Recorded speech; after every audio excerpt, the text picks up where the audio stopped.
அனைவருக்கும் எனது முதற்கண் வணக்கம். நான் இன்று தங்களிடம் பகிர்ந்து கொள்ளப் போவது பெண்களுக்கு முகத்தில் மற்றும் இதர இடங்களிலும் வளரக்கூடிய முடி வளரக்கூடிய பிரச்சனைகள், அதற்கான தீர்வுகள் குறித்ததாகும்.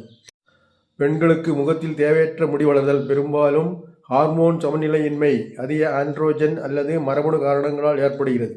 இதை நீக்க லேசர் சிகிச்சை, வேக்சிங், த்ரெட்டிங், கிரீம்கள் மற்றும் மருத்துவர் ஆலோசனையுடன் ஹார்மோன் மாத்திரைகள் பயன்படுத்தப்படுகின்றன. முகமுடி பிரச்சனைகள்: ஹிர்சூட்டிசம், மேல் உதடு, தாடை, கன்னம் மற்றும் கழுத்து பகுதிகளில் அடர்த்தியான கருமையான முடி வளர்தல். பிசிஓஎஸ், பிசிஓடி, மாதவிடாய் சுழற்சி சீரற்றதாக இருத்தல் மற்றும் ஹார்மோன் மாற்றங்களால் முடி வளர்ச்சி. சிகிச்சை முறைகள்: லேசர் சிகிச்சை, லேசர் ட்ரீட்மெண்ட். இது நிரந்தரமான தீர்வு, அடர்த்தியான மற்றும் கருமையான முடிகளை அகற்ற மிகவும் ஏற்றது.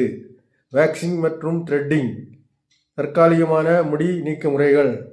முடி வளர்ச்சியை தாமதப்படுத்தும் மற்றும் அகற்றும் கிரீம்கள்.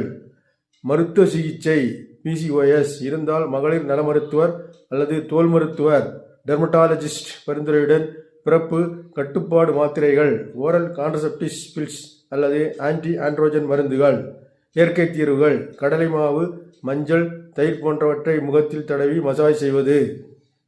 முடி வளர்ச்சி திடீரென அதிகரித்தால், குரலில் மாற்றம், முகப்பரு போன்ற அறிகுறிகள் இருந்தால் உடனடியாக மருத்துவரை அணுகி ஹார்மோன் பரிசோதனை செய்து கொள்வது நல்லது.